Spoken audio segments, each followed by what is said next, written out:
కుప్పంలో జరిగిన ఇన్సిడెంట్ చూస్తుంటే నిజంగా చాలా బాధాకరంగా ఉంది. సీఎం చంద్రబాబు నాయుడు గారి సొంత నియోజకవర్గంలోనే ఇలా జరుగుతోందంటే రాష్ట్రంలో మహిళలకి ఏమాత్రం భద్రత కల్పిస్తున్నారో ఒకసారి రాష్ట్ర ప్రజలు ఆలోచించగలరు. ఎందుకంటే చంద్రబాబు నాయుడు గారు అధికారంలోకి వచ్చిన తర్వాత ఇది ప్రజాస్వామ్యమా, రెడ్ బుక్ రాజ్యాంగమా అనే అనుమానం కలిగే విధంగా ఈరోజు రాష్ట్రంలో ప్రతిరోజు కూడా మహిళల మీద, బాలికల మీద దాడులు చేయటం, అత్యాచారాలు చేయటం, హత్యలు చేయటం, చెట్టుకు కట్టేసి కొట్టడం, ఇవి ఏ రాష్ట్రంలో అయినా జరుగుతున్నాయా?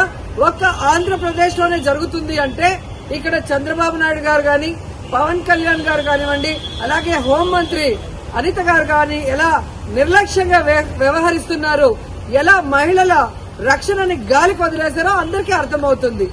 మాటలు మాత్రం ఇంత చెప్తారు. అధికారంలోకి వచ్చేప్పుడు ఏం చెప్పారండి?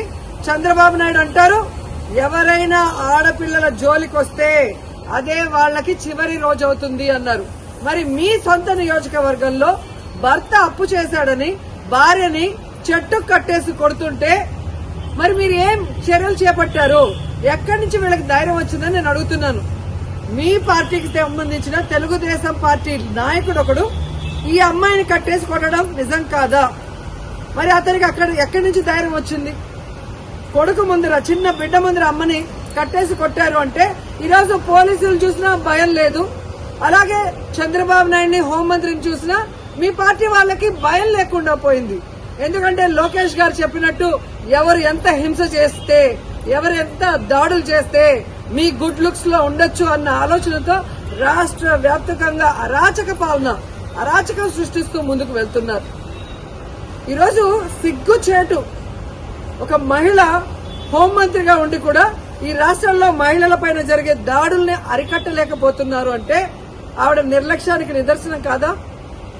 ఈరోజు పరిటాల సునీత గారి నియోజకవర్గంలో 14 సంవత్సరాల అమ్మాయిని, చిన్న అమ్మాయిని 14 మంది తెలుగుదేశం పార్టీ నాయకులు రేప్ చేస్తే కనీసం ఏం చర్యలు చేస్తుందండి? కనీసం వెళ్లి పలకరించిందా?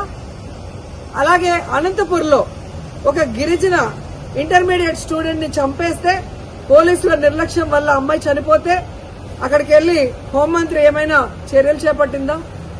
మళ్ళీ గొప్పగా ఎన్నికల తర్వాత చెప్తుంది చంద్రబాబు నాయుడు ముఖ్యమంత్రి అయ్యాడు కాబట్టి ఇక ఆంధ్రప్రదేశ్ లో మహిళలంతా గుండెల మీద చేతులు వేసుకుని ప్రశాంతంగా నిద్రపోవచ్చని భారీ డైలాగ్ కొట్టింది.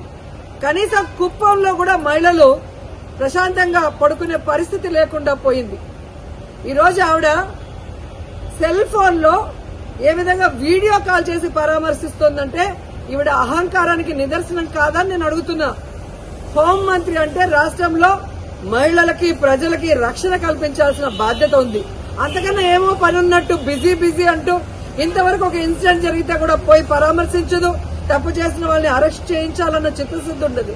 సాక్షి ఈ విషయాన్ని వెలుగులో తెచ్చేంత వరకు ఇటు చంద్రబాబు నాయుడు గారికి గాని, అటు హోంమంత్రికి గాని విషయం తెలియలేదు, చర్యలు చేపట్టలేదు అంటే అంతకన్నా సిగ్గుచేటు ఏదైనా ఉందా?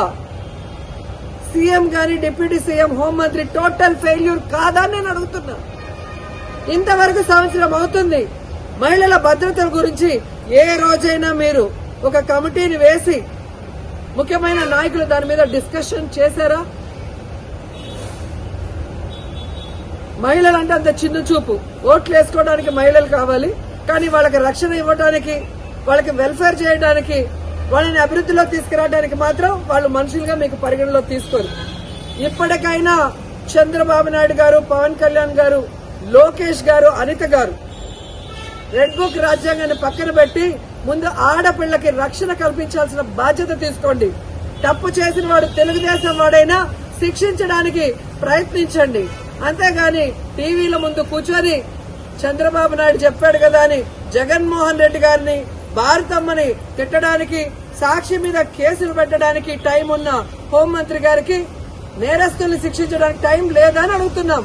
వాటి మీద కాన్సన్ట్రేట్ చేయని హెచ్చరిస్తున్నాం.